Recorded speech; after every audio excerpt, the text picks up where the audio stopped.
अकोट तालुक्यातील बोर्डी गावातील आठवडी बाजार ते नागास्वामी मंदिर या मुख्य रस्त्यावर सांडपाण्याची मोठी डबकी साचल्याने नागरिकांना मोठा त्रास सहन करावा लागत आहे।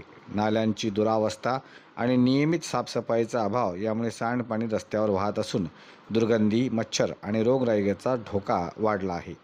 या मार्गावरून शिवपूर, रहाणपूर, कासोद, रामपूर व धारूर या गावांची वाहतूक होत असल्याने दिवसभर वाहनांची वर्दळ असते। वाहनांमुळे साचलेले खाणपाणी नागरिकांच्या अंगावर उडत असून परिसरातील रहिवासी, व्यापारी आणि शालेय विद्यार्थी त्रस्त झाले आहेत। आठवडी बाजार परिसरात उर्दू शाळा, अंगणवाडी, सरकारी दवाखाना, पोस्ट ऑफिस, मस्जिद आणि ऑटो स्टँड असल्याने येथे सतत नागरिकांची वर्दळ असते। तसेच स्मशानभूमीकडे जाण्यासाठी याच रस्त्याचा वापर करावा लागतो।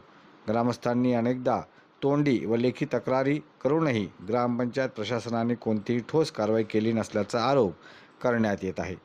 सध्या ग्रामपंचायतीवर प्रशासक असल्याने कारभाराकडे दुर्लक्ष होत असल्याची चर्चाही नागरिकांमध्ये आहे। नागरिक यांनी तातडीने सांडपाण्याची विल्हेवाट लावून नाल्याची दुरुस्ती करण्याची मागणी केली आहे। अन्यथा 8 दिवसात या साचलेल्या पाण्यात बसून आंदोलन करण्याचा इशारा सुद्धा ग्रामस्थांनी दिला आहे। काय सांगू, या जरा लोकांनी एवढी कंपनी काय 4-5 दिवस झाले पाणी थांबून, तरी या नालीचं अजून काम नाही झालं। नाले एवढ्या फट भरले आहेत की तुम्हाला काय सांगू, याने जबाबदार कोण आहे सांगा ना तुम्ही। आमच्या गावात सरपंच, उपसरपंच, ग्रामसेवक सगळे जात, पण येऊन कोणीच पाहायला तयार नाही।